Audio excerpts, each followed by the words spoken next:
竹之内さん、はい、今日どうでした？最高でした。今日は最初にい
ナイスピッチナイスピッチ。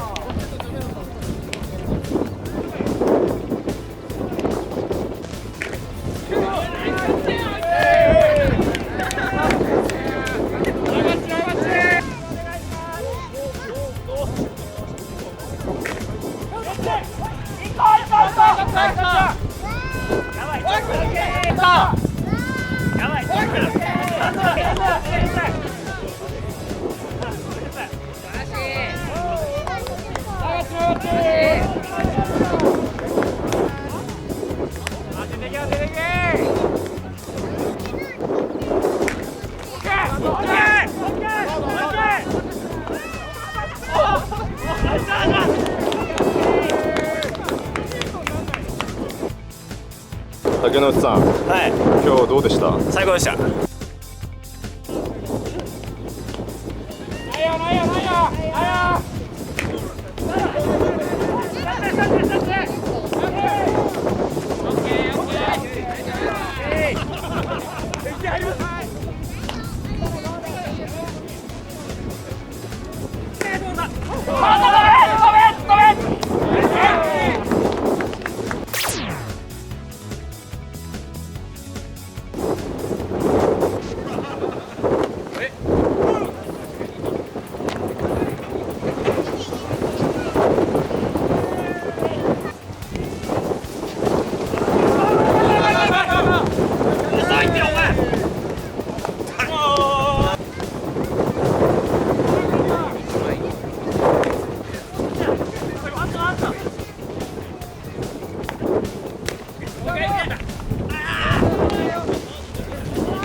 風やばかったもんね。普通に立てた、普通にマウンドで。いいよ、ちょっと風は理由にしたくないですそうだね、風を理由にしたやついたっけ？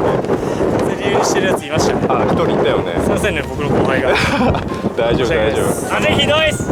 スライディングの練習とベースランニングもしないとね、あいつは。絶対だ絶対だ絶対だ。じゃあどうだった？こっちは良かった。よかったね。こっちは良かった。ただ最終回は体が冷えすぎてダメだった。そうだよね。ヒットも打ったしね。いいな。ノーヒット抜けられた。ゆいちゃんも今日ヒット打ったよね。2安打目じゃない？ないバッチでした。結果オーライだったから。はい、まあライト見てなかったしね。服部さんも今日ナイスバッティングでしたよ、あれ。ダメだな。もうほぼ三振だなと思って俺は見てましたけど、上からかぶせましたね。よかった。当たってよかった。よかったです。おめでとうございます。江澤まだノーヒットですよね、今年。今日3ホーマー。今日3ホーマーだったっけ？そうだっけ？後で一緒に結果見ましょう。打ちたくて我慢してる4番。打つの我慢。3打席目完全にボール打ってます。今日2球くらい我慢できなくってたよね。欲しがったね。成績何でしたっけ？あれ？そうだ、1盗塁だね。よし、入った。大丈夫ですよ。俺もヒット打ってないからまだ。たまに来た時だけ打率伸ばしてくんだよ。腹立つな。2の2か。うわー、打球は来てないよね。まあゲッツーあれは無理だったね。ああ、投げてほしかったけど。竹野内さん、はい。今日どうでした？最高でした。今日は最初に3点タイムリーヒッはい。ト。その後何したっけ？サイラ。サイラ。しょうがないね。装備どうだった？完璧でした。分かった。そうです。オッケー。これからもよろしく。またお願いします。はい。